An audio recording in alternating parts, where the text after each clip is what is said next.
So let's quickly dive into the pronunciation one, मेरा favorite segment specifically. So 3 rules बताऊंगी फटाफट, बहुत मजेदार है. First rule है, आप पढ़िए इसको. When a word ends with MB, the B is silent. तो जब भी कोई word MB पे खत्म होता है, then it is, you know, तो उसमें जो B होता है वो silent होता है. वो मजेदार रूल है. You know, आप प्रोनाउंस कीजिए, चलिए मेरे साथ. कोम्ब नहीं, अब आप प्रोनाउंस कीजिए. कोम.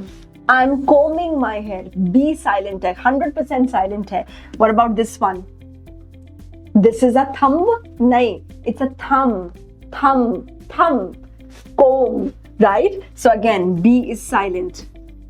माता के गर्भ में, you know, womb मतलब of course वही होता है गर्भ, right? So we will not say womb, we'll say womb. Yes, चढ़ाई करना, climb ना कि climb. Okay, now what about this one? सुन्न हो जाना. इतनी सर्दी थी सुबह की, मेरे तो हाथ ही सुन्न हो गया था.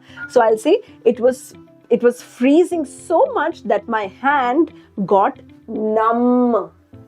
Numb ना कि numb.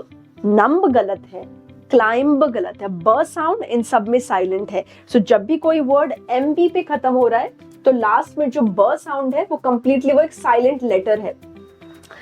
टूम. टूम जानते हैं ना, जैसे वो होता है मस्जिद, मस्जिद जैसी जो शेप होती है बिल्डिंग की, that's called tomb, right? So again B is silent.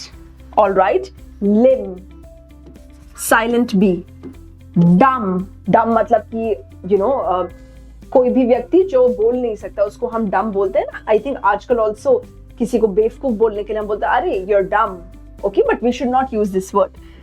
Plum, right? Plum के आगे अगर हम ये भी लगा दे, प्लमर, जो घर पे आते हैं.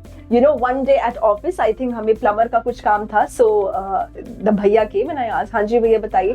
देन ही सेड, मैडम मैं प्लम्बर हूँ. And you know my the teacher trainer inside me wanted to correct him कि नहीं भैया, plumber नहीं, plumber होता है. So everybody, plumber also, plumber में भी B silent होता है, plumber नहीं बोलते हैं, plumber. All right? So ये है हमारा एक रूल, pronunciation rule, जहाँ पे जो भी वर्ड MB पे एंड होता है उसमें लेटर B साइलेंट होता है. comb, thumb, womb, climb, numb. All right? And tomb, limb, dumb, plum. Great. अब आप मुझे बताइए इस रूल के बारे में.